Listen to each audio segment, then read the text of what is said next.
మూసీ పరివాహక ప్రాంతాల్లో పేదల ఇళ్లు కూల్చొద్దనేది ప్రతిపక్షాల వాదన. ఒకప్పుడు మూసీ ప్రక్షాళన జరగాల్సిందే అని మాట్లాడిన వాళ్లే ఇప్పుడు అడ్డుపడుతున్న పరిస్థితి. అయితే మూసీ కంపు ఎప్పటికీ ఇలాగే ఉండిపోవాలా అన్నది సగటు హైదరాబాదీ ప్రశ్న.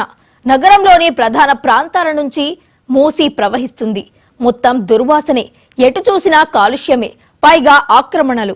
ఇలాగే నల్గొండ జిల్లాలోకి ప్రవేశిస్తే ఇదే కాలుష్య నీటిని అక్కడ తాగడానికి, పంటలు పండించడానికి వాడుతున్నారు. దీంతో మూసీ ప్రక్షాళన విషయంలో సీఎం రేవంత్ రెడ్డి దృఢ సంకల్పంతో ఉన్నారు. మూసీకి మహార్దశ తీసుకొస్తానంటున్నారు.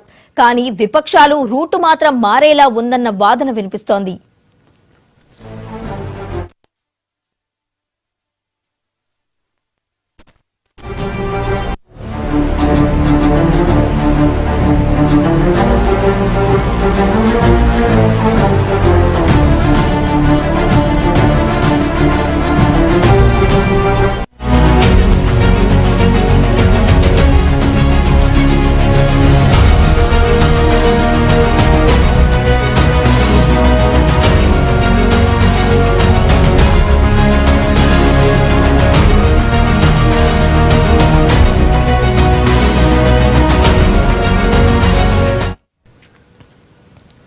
మూసీని సబర్మతిలా మార్చుతానని సీఎం రేవంత్ రెడ్డి పదే పదే చెబుతున్నారు. దీంతో ఇప్పుడు సబర్మతికి మూసీకి ఎలాంటి పోలిక ఉందనే చర్చ మొదలైంది. అహ్మదాబాద్ మధ్యగా ప్రవహించే సబర్మతి నది ఒకప్పుడు అచ్చం మూసీ నది మాదిరిగానే ఉండేది. కానీ సబర్మతి దశ తిప్పేశారు అప్పటి గుజరాత్ సీఎంగా ఉన్న మోదీ. మొదట్లో అది పగటికలే అనుకున్నారంతా, కానీ అసాధ్యం సుసాధ్యమైంది. సబర్మతి విషయంలో మోదీ సంకల్పానికి నిదర్శనంగా వరల్డ్ క్లాస్ టూరిజం స్పాట్ గా మారింది. ఇలాగే మన దగ్గర కూడా మూసీ నది దశ మార్చాలని సీఎం రేవంత్ రెడ్డి గట్టి పట్టుదలతో ఉన్నారు.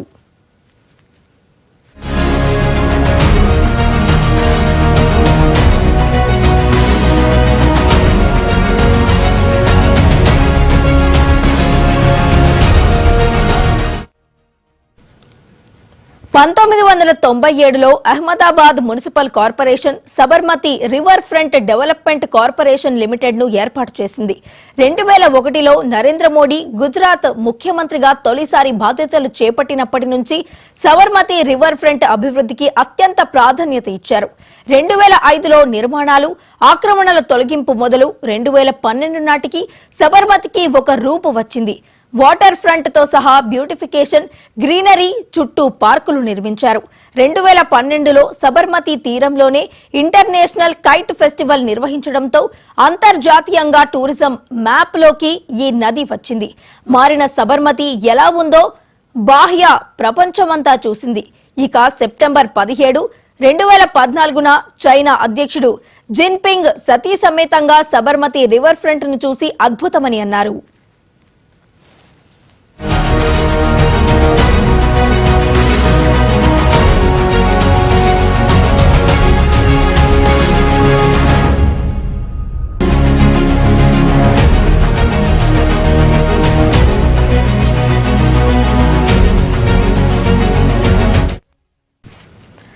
ఇక మురికి నీళ్లు, పారిశ్రామిక వ్యర్థాలు సబర్మతిలో కలవకుండా కొత్త సీవేజ్ ట్రీట్మెంట్ ను ఏర్పాటు చేశారు.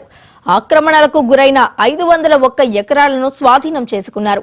ఈ స్వాధీనం చేసుకున్న భూమిలో 85% భూమిని మౌలిక సదుపాయాలు, వాకింగ్ ట్రాక్, పార్కులు వంటి వాటికి కేటాయించారు. మరో 15% వాణిజ్య అవసరాలకు ఇచ్చారు. భూమి స్వాధీన సమయంలో చాలా శక్తులు అడ్డుపడ్డాయి, కానీ వాటిని అధిగమించారు. మొత్తానికి ఆగస్టు 2022లో రివర్ ఫ్రంట్ ను మరింత ఆకర్షణీయంగా మార్చేలా పాదచారుల కోసం అటల్ బ్రిడ్జ్ ని ప్రారంభించారు. ఈ ఫుట్ ఓవర్ బ్రిడ్జ్ తో నది మధ్యలో నిలబడి నీటి ప్రవాహాన్ని చూసేలా తీర్చిదిద్దారు. ఇవే కాదు, సబర్మతి చుట్టూ river front market, laundry campus వంటివి తెచ్చారు. Winding plant,